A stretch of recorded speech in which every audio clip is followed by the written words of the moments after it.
Bienvenidos a Vida para Todos, desde San Isidro del General, Costa Rica. Abre tu corazón a las maravillosas verdades que hay en la Biblia, que la exposición de su palabra te otorgue luz y vida. Ahora disfruta, aplica y comparte esta reflexión con tus familiares y amigos. Con ustedes, el pastor Federico Núñez.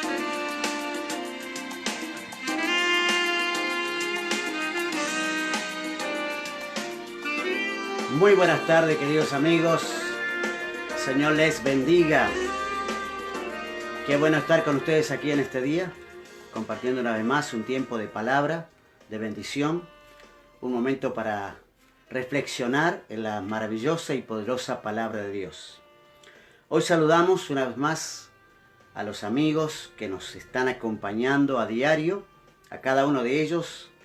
Es imposible poder mencionar a todos juntos, ¿sí? Porque son un montón.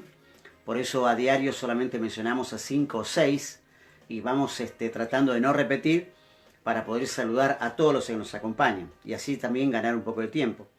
Hoy saludamos a Sandra y Aquilino Palacios en Chile, a Carmen Arce, a la hermana Nati Aranda, a Marce Herrera, a la hermana Meire Falconi en Brasil y a Leon White. Así que un saludo muy grande para ellos, que el Señor les bendiga. Uno de los problemas que vivimos o que viven los cristianos permanentemente es el tema de las acusaciones. Solemos pasar por momentos muy duros, muy difíciles. Cuando se nos acusa de algo, cuando te acusan de algo, uno pasa un momento bastante fuerte, bastante caliente, más si la acusación que te hacen tiene fundamentos, ¿no? Peor todavía cuando la acusación que te hacen no tiene fundamentos, es decir, cuando la acusación es falsa. Cuando uno tiene problemas realmente en la vida personal, y alguien descubre esos problemas de carácter íntimo o de carácter familiar o no, o que tienen relación con lo ministerial, la persona trata de que nadie sepa eso, de que nadie sepa el problema que está pasando. El asunto es que cuando se descubre, por causa de que surge, que alguien lo supo y te acusan, allí se arma normalmente un gran escándalo. Hoy, el tema de hoy es... lo titulé de esta manera: que no encuentren de qué acusarte. Que no encuentren de qué acusarte. Como hijo de Dios tenemos no que ocultar lo malo, sino tenemos que lograr que no encuentren nada en nosotros que tengan, digamos, argumentos o elementos para que nos acusen. Voy a leer en el libro de Daniel, capítulo 6, versículo 4, y dice la palabra así: Entonces los gobernadores y sátrapas buscaban ocasión para acusar a Daniel en lo relacionado al reino, mas no podían hallar ocasión alguna o falta, porque él era fiel y ningún vicio ni falta fue hallado en él. Dice esta palabra que los gobernadores y sátrapas buscaban ocasión para acusar a Daniel en lo relacionado al tema del manejo, ya que él era uno de los 3 gobernadores que el rey Darío había puesto para administrar el país y que nada faltara. Dice, pero a pesar de que estos compañeros de él, porque eran compañeros, eran equipo de trabajo, estos podríamos llamarle, como decimos hoy, amigos de él, ¿sí? Dice, no podían hallar ocasión alguna o falta en él. ¿Por qué? Dice, porque él tenía estas características. Era una persona fiel, no tenía ningún vicio, ¿sí? Ni falta fue hallado en él. Es decir, dice aquí, era fiel, no tenía ningún vicio, ni tenía ninguna falta que se le pudiera imputar. Ahora, el rey Darío, vamos a hacer un poco la historia vamos a hacer un poco el contexto histórico de este pasaje. El rey Darío había puesto a Daniel como uno de los 3 gobernadores, de los 3 sátrapas o gobernadores, administradores, diríamos hoy, del reino total, de aquel reino caído que fue el reino de Nabucodonosor, el reino caldeo, que fue tomado por los persas, y Darío fue el primer rey de este imperio, y ahora Darío coloca a Daniel entre los 3 principales en el reino que tenía el país. Dice la palabra, dice el texto allí en el capítulo 6, todo el capítulo 6 del libro de Daniel, que Daniel se destacaba. Es decir, había un equipo de trabajo que había puesto digamos, el rey Darío, pero Daniel se destacaba, lo menciona la escritura de manera exprofeso, lo dice, Daniel se destacaba sobre los otros 2, y estos 2, que eran compañeros de él, que trabajaban juntos, dice, sintieron envidia y buscaron algún motivo para acusar a Daniel de los malos manejos en los negocios del reino. Fíjense, buscaban alguna manera de acusar de manejar mal lo que Daniel manejaba bien. Es decir, Daniel justamente se destacaba sobre el resto por el buen manejo que él tenía en la administración, en la parte que le correspondía, que el rey le había dejado, pero estos querían encontrarle alguna pequeña falta, algún pequeño detalle para poder acusarlo, y luego vamos a mencionar las razones por qué le querían acusar. Buscaron varias maneras seguramente, aunque la Biblia no lo menciona, pero solo menciona una que buscaban allí dentro de la razón laboral de él, dentro del trabajo de él. Buscaron varias maneras de quitarlo del medio, pero no encontraron la forma. No había forma no encontraban una grieta en esta persona de Daniel, no encontraban un solo agujero por donde buscar una forma de acusarle. Ahora, esto no es la primera vez que sucede en la historia. Desde que comienza el Génesis hasta el Apocalipsis, siempre hay una que otra acusación a lo largo de la historia, porque es una herramienta que Satanás utiliza, una de las principales herramientas que el diablo utiliza para poder perjudicar, ¿sí?, o desmerecer o despreciar el trabajo de los hijos del Señor. Ahora, no era la primera vez, porque encontramos allí en el capítulo 3 y versículo 8, dice que en aquel tiempo algunos varones, está hablando del tiempo de Daniel, ¿sí?, el tiempo de los caldeos, vinieron y acusaron maliciosamente a los judíos, entre los cuales estaba Daniel. Pero acusaron básicamente a los amigos de Daniel, a Ananías, Misael y Azarías, que eran más conocidos por los nombres caldeos que le habían puesto, Sadrach, Mesach y Abednego, que acusaron a estos amigos también de que no se doblaron sus rodillas ante la estatua del rey, y en consecuencia estos amigos de Daniel habían sido acusados falsamente y lanzados, castigados, ¿sí?, lanzados al lago de fuego, historia que conocemos bien, que no fueron ellos de alguna manera perjudicados en ese horno de fuego. Pero eso también es otra historia de una acusación falsa. Aquí estaban buscando hacer exactamente lo mismo que habían hecho con los amigos de Daniel, ahora querían hacerlo con Daniel. Una de las estrategias más usadas en la Biblia por los enemigos del reino del Señor, por los enemigos del Hijo del Señor, para desacreditar a los hijos de Dios, es la acusación. Esta es una de las herramientas más estratégicas que el enemigo utiliza para desacreditar a aquellos que son fieles y que no tienen falta. Tienen que encontrarle una pequeña vuelta y una pequeña grieta para poder acusarlo. El vocablo latino accusatio, ¿sí?, llegó al castellano como la palabra acusación. Se trata del acto de acusar, señalar a una persona como responsable de cierta falta. Es decir, se acusa a una persona y se le hace responsable de un delito o de una falta. En el ámbito del derecho, podríamos decir que la acusación supone, ¿sí?, imputar un delito a un individuo, se le imputa un delito, lo cual va a llevar, por supuesto, a un castigo. Puede decirse que la acusación que se realiza, el delito que se le imputa, eso lleva a un proceso judicial que más tarde va a alcanzar una condena. Esto es lo que perseguían aquellos 2 compañeros de Daniel, aquellas dos personas que trabajaban con Daniel, porque eran compañeros, eran personas que estaban relacionados a diario en la administración del reino, trabajaban permanentemente. Por otro lado, existe el concepto también, está la acusación real donde los acusadores tienen fundamento, pero también hay otro tipo de acusación, que es la acusación falsa. Se le conoce con el nombre de denuncia falsa o acusación falsa.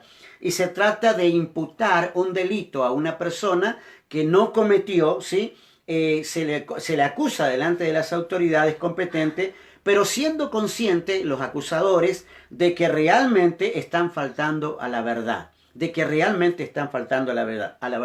Ahora, La Biblia señala que los hijos de Dios tienen un acusador de manera permanente, o sea que esto no tiene que a nosotros sorprendernos en alguna manera o decir, yo no sabía esto. En la Biblia, desde el principio hasta el final, desde Génesis hasta Apocalipsis, hay un acusador. Recuerdan allí en el libro de Génesis, en el capítulo 2 nada más, encontramos que ya la serpiente, el diablo, el mentiroso, el padre de mentira, ya comienza a mentirle a aquellas primeras personas que Dios había creado. Y encontramos que en el libro de Génesis, allí en el milenio, cuando ya casi termina todo, en el milenio Satanás sale otra vez a engañar a las personas. Es decir, que Satanás de manera permanente, consecuente y obsecuente está buscando siempre acusar a los hijos de Dios. Es decir, el diablo es el autor intelectual de la acusación que se le hace a los hijos del Señor, aquellos sobre todo que son fieles. Si leemos el libro de Apocalipsis capítulo 12, versículo 10, dice: entonces se oyó una gran voz en el cielo que decía: ahora ha venido la salvación, el poder y el reino de nuestro Dios y la autoridad de su Cristo, porque ha sido lanzado fuera el acusador de nuestros hermanos. Fíjense, en aquel momento, ya al final, él va a ser lanzado afuera, es decir, va a ser lanzado al mismo infierno, el que los acusaba delante de nuestro Dios día y noche. Presta atención, el enemigo a través de personas va a buscar acusarte de manera permanente, de día y de noche. Se está maquinando, se está planeando la manera de acusarte, aunque permanezca fiel. Que no quiero decir con esto que hay que ser infiel para que la acusación sea valedera. Al contrario, la idea de este mensaje es que no encuentren de qué acusarte, que no hallen de qué acusarte. Y voy a decir al final de qué deberían acusarte mejor. Ahora, el enemigo está siempre usando personas, ¿sí? Está usando individuos para lanzar estas acusaciones. Ahora, ¿en qué círculo? Vamos a poner dos círculos, ¿no? Dos círculos. En el primer círculo están las personas que, digamos, los individuos usados para poder acusarnos, podrían ser personas que están primero fuera del círculo. Las personas que están fuera del círculo, ¿no?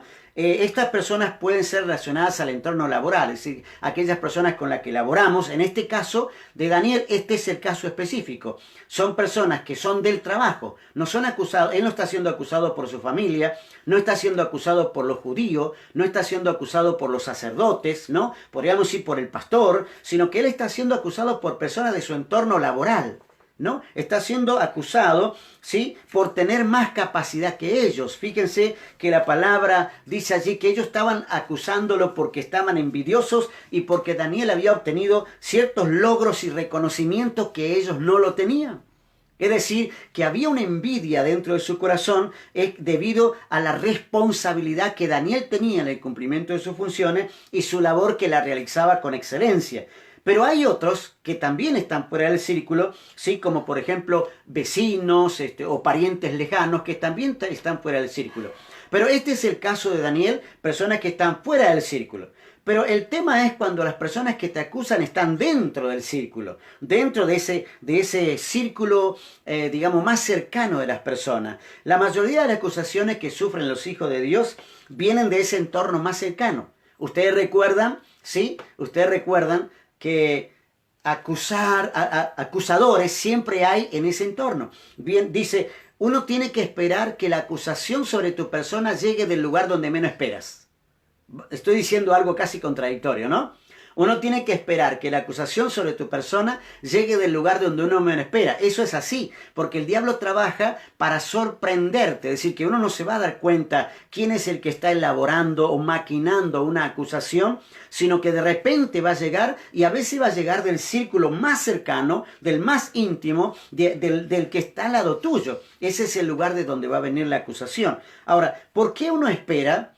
¿Por qué uno no espera que te acusen en ese círculo? Porque en el círculo más íntimo uno dice, en este círculo nadie debería acusarme, porque es el círculo íntimo, el círculo donde yo me manejo. Se supone que en ese círculo están las personas que están esperando que des lo mejor, ¿no? Si te pusieron en ese lugar, uno debe esperar que el que está al lado tuyo da lo mejor, porque eso es lo que están esperando de ti para luego felicitarte por el trabajo que hicieron. Pero se supone Se supone nada más. Muchas veces tenemos un equipo, como en el caso de Daniel, él tenía un equipo, ellos eran un equipo de 3 personas. Pero 2 estaban disconformes porque Daniel se destacaba, Daniel era la persona más responsable y recibía reconocimiento del rey. ¿Qué pasa cuando de repente trabajás en equipo en la iglesia y vos te destacás y el resto te tiene envidia, ¿no? El resto está maquinando a ver de qué manera, dónde te van a encontrar una pequeña falla para señalarte esa falla para hacerte caer. Ahora la pregunta entonces es, ¿por qué las acusaciones salen de ese círculo? ¿Por qué siempre salen del círculo más cercano donde uno está? Por 2 razones básicas. Y la menciona la escritura aquí. Si observamos en el caso de Daniel, dice, pero Daniel mismo era superior. Daniel era superior a estos sátrapas y gobernadores. ¿Sabes por qué vienen las acusaciones? Porque uno es superior. Y no quiere decir que se creía superior. Que no era que Daniel se creía más que ellos, sino que Daniel era superior porque dice la Biblia, en él había un espíritu superior. Y ese espíritu le llevaba a realizar las cosas con mayor responsabilidad. Le llevaba a realizar las cosas para que responda a aquel que lo enviaba a hacer, en este caso el rey. Él tenía que rendirle cuenta al rey y que él era responsable.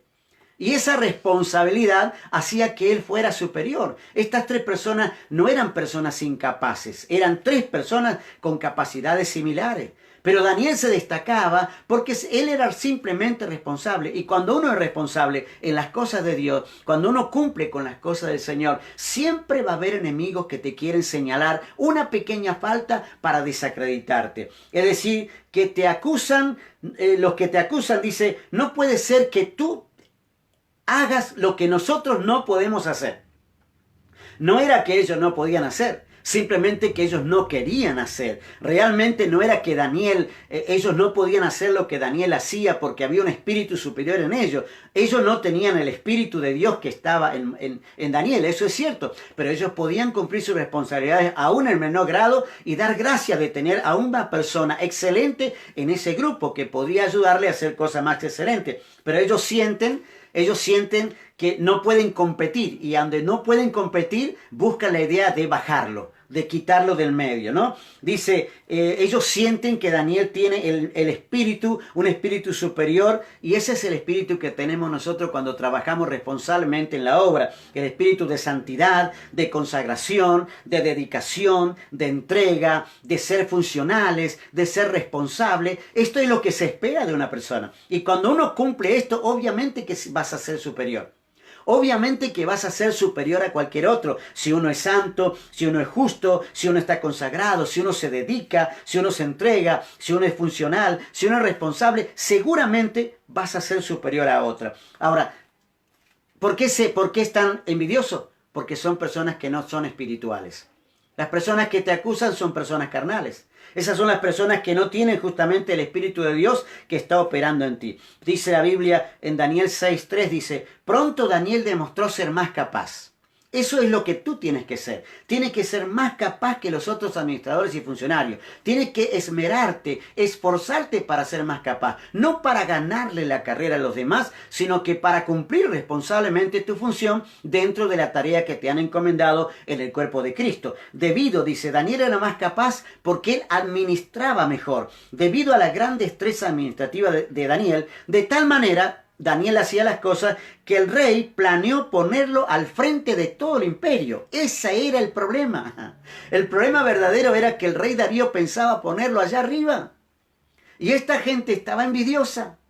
Esta gente no estaba diciendo que bueno que uno del equipo va a ascender. Este está buscando un ascenso, sino que lo veían como un trepador. Lo veían como un hombre araña.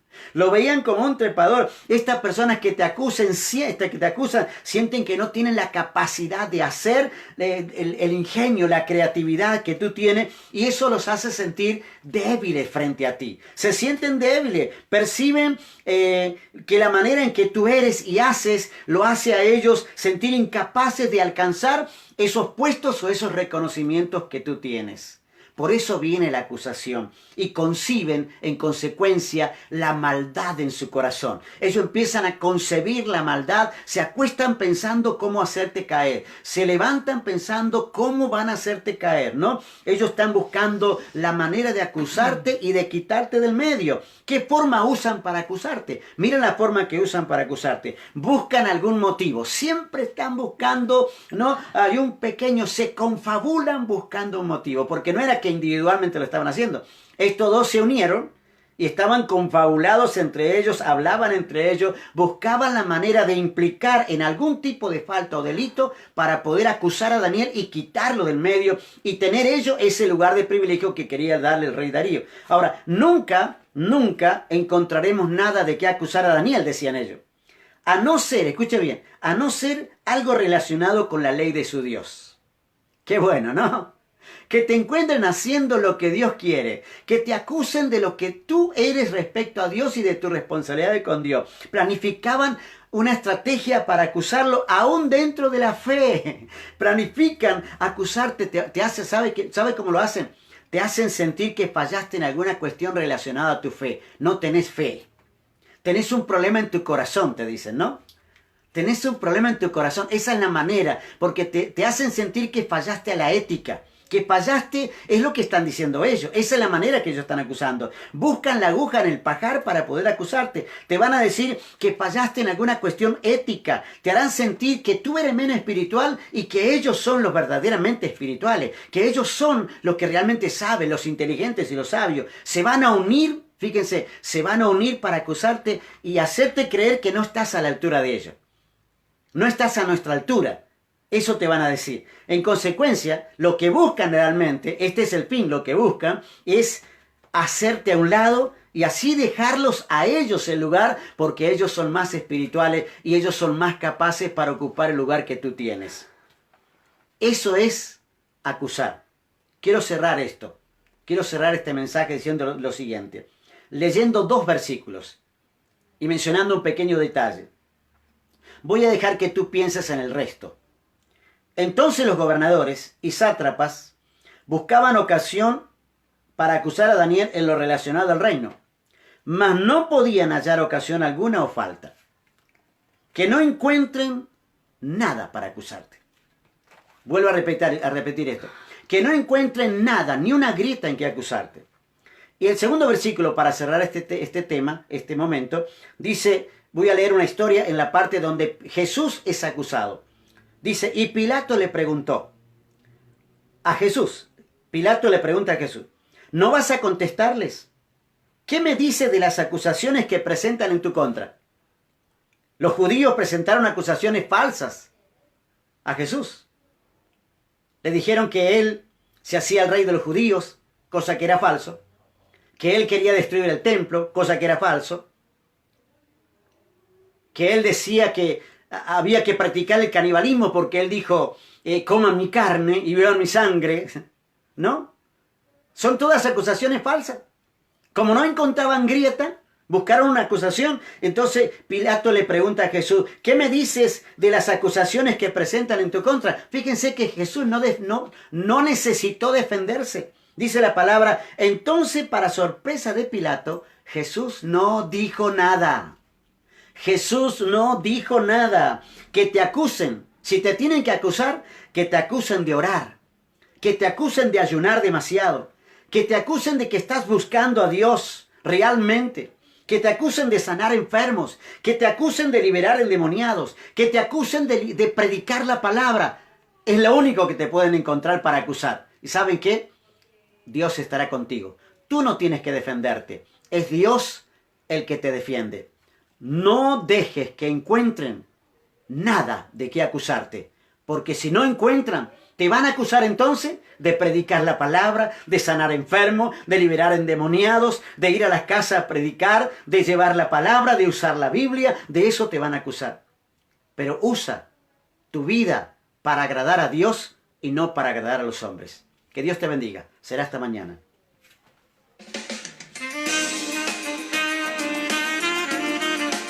Gracias por acompañarnos en Vida para Todos por Facebook y YouTube. Nosotros, Flor y Federico Núñez, agradecemos tu compañía. Si esta palabra te ha sido de bendición, comparte con tus familiares y amigos. La Biblia es la palabra de Dios. Hacé de ella tu escondite, tu escudo y tu esperanza. Toca la campanita y suscribite en nuestro canal de YouTube, Federico Núñez Pastor. Mañana nos encontramos aquí, a las 6 p.m., hora de Costa Rica, en Vida para Todos.